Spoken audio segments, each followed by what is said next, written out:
Bismillahirrahmanirrahim. Assalamualaikum warahmatullahi wabarakatuh.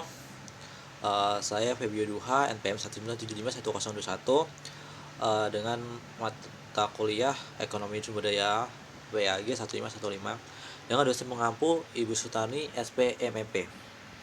Di sini saya akan menjelaskan apa itu barang publik, eksternalitas, dan hak kepemilikan. Apa aja yang perlu dibahas di sini? Yaitu yang pertama, barang publik meliputi pengertian, karakteristik, kemudian contoh. Yang kedua, eksternalitas, seperti pengertian, jenis, dan contoh. Dan yang terakhir yaitu hak kepemilikan, seperti pengertian, karakteristik, dan contoh. Yang pertama itu adalah barang publik. Barang publik atau public goods adalah barang yang ketika Anda gunakan tidak mengurangi ketersediaan bagi orang lain. Dan Anda juga tidak dapat mencegah orang lain untuk menggunakan dan mendapatkan manfaat dari mereka. Jadi misalnya tuh barang publik termasuk udara bersih, pertahanan nasional, lampu jalan, sistem pengendalian banjir, mercusuar, dan peradilan. Pemerintah biasanya menyediakan barang-barang publik, sektor swasta enggan memasuknya karena tidak menguntungkan. Bisnis sulit untuk mengumpulkan pendapatan dari konsumen. Meskipun demikian, beberapa individu atau organisasi sukarela juga dapat menyediakannya, namun pada skala yang terbatas. Kemudian ada karakteristik barang publik. Ada pemerintah menyediakan barang publik untuk mensejahterakan atau memberikan manfaat bagi semua warga negara. Mereka tersedia umum dan tidak diperuntukkan khusus untuk kelompok masyarakat tertentu. Ketika orang atau individu menggunakannya, itu tidak menghentikan orang lain untuk mendapatkan manfaat yang sama. Dua karakteristik utama barang publik ini adalah seperti yang pertama, non-rivalitas atau non-rival force, yaitu kita menggunakan barang publik itu tidak membatasi ketersediaannya untuk orang lain. Meskipun demikian, memiliki selera yang berbeda, kita memperoleh manfaat yang sama. Ambil kasus lampu jalan. Kita dan orang lain sama-sama menerima manfaat dari jalan ketika berkendara di jalan raya. Itu mungkin sedikit berbeda untuk jalan raya dan jalan tol. Ketika jalan raya telah penuh, itu mengurangi manfaat yang tersedia bagi orang lain. Sementara itu, untuk jalan tol, Anda harus membayar untuk menggunakannya. Tapi ketika kita menggunakan jalan tol, kita tidak perlu mencegah orang lain untuk menggunakannya. Kemudian karakteristik yang kedua yaitu non-excludable. Ketika pemerintah telah menyediakan barang publik, mereka tersedia bagi semua orang. Kita tidak perlu mencegah orang lain dari menggunakan dan mendapat manfaat dari barang tersebut.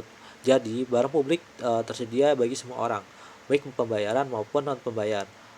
Itu kemudian menunjukkan pengendaraan bebas atau free riders, di mana mereka dapat mengkonsumsi dan memperoleh manfaat tanpa membayarnya. Contohnya adalah jalan raya.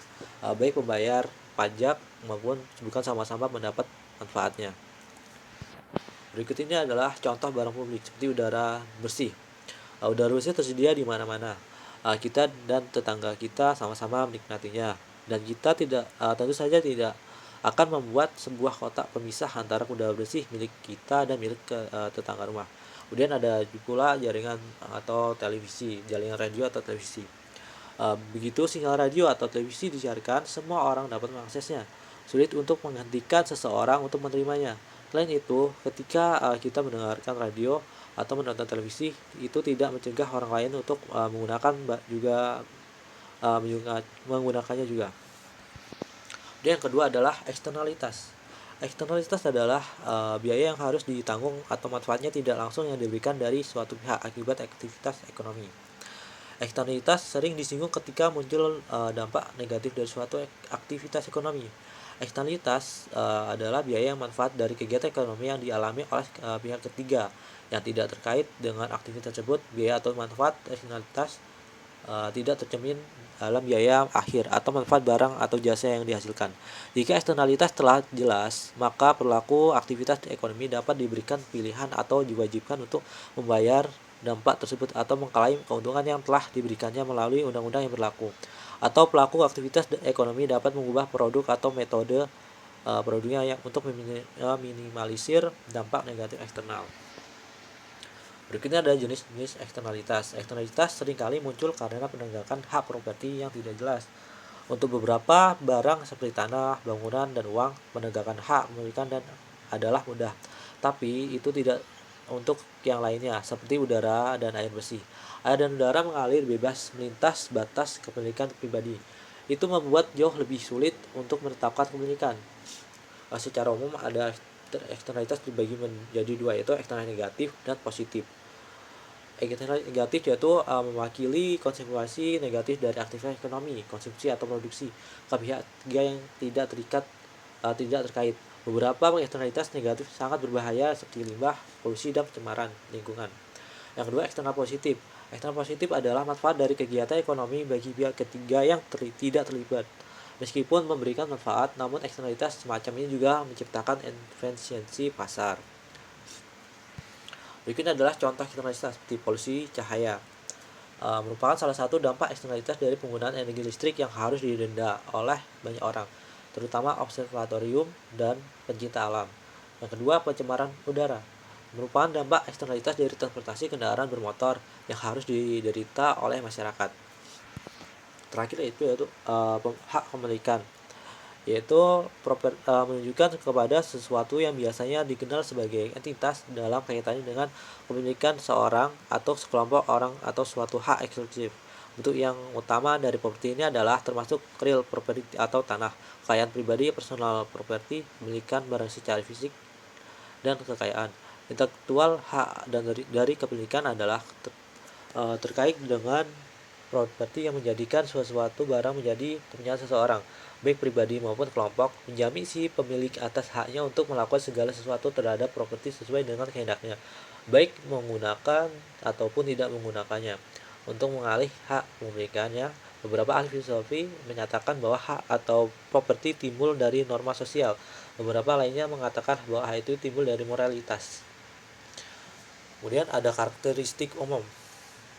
Hak kepemilikan modern mengandung suatu hak kepemilikan dan hak penguasaan yang merupakan milik dari suatu perorangan yang sah. Properti biasanya digunakan dalam hubungan dengan kesatuan hak, termasuk seperti yang pertama, kontrol atas penggunaan properti, hak atas segala keuntungan dari properti, misalnya hak tambang, hak sewa, dan kemudian suatu hak untuk mengalihkan atau menjadi properti, dan terakhir suatu hak untuk memiliki secara eksklusif. Sistem hukum telah berkembang sedemikian rupa untuk melindungi transaksi dan sengketa atas penguasaan, penggunaan, pemanfaatan, dan pengalihan serta pembagian properti, di mana sistem tersebut termasuk dengan yang biasanya dikenal dengan istilah kontrak atau perjanjian. Kemudian yang terakhir ada contohnya. Tanda ini menunjukkan bahwa lahan parkir ini merupakan properti pribadi. Sebagai ilustrasi yang menggambarkan suatu metode untuk menyatakan identitas dan melindungi properti. Kesimpulan, barang publik atau public goods adalah barang yang tidak Anda gunakan tidak mengurangi ketersediaan bagi orang lain. Yang kedua, eksternalitas adalah biaya yang harus ditanggung atau manfaat tidak langsung yang diberikan dari suatu pihak akibat aktivitas ekonomi. Eksternalitas sering disinggung ketika muncul dampak negatif dari suatu aktivitas ekonomi. Properti menunjukkan pada sesuatu yang biasanya dikenal sebagai entitas dalam kaitannya dengan kepemilikan seseorang atau sekelompok orang atas suatu hak eksklusif. Sekian, terima kasih. Apabila ada salah kata, saya mohon maaf pada Allah. Saya akhiri. Wabillahi taufiq wal hidayah. Wassalamualaikum warahmatullahi wabarakatuh.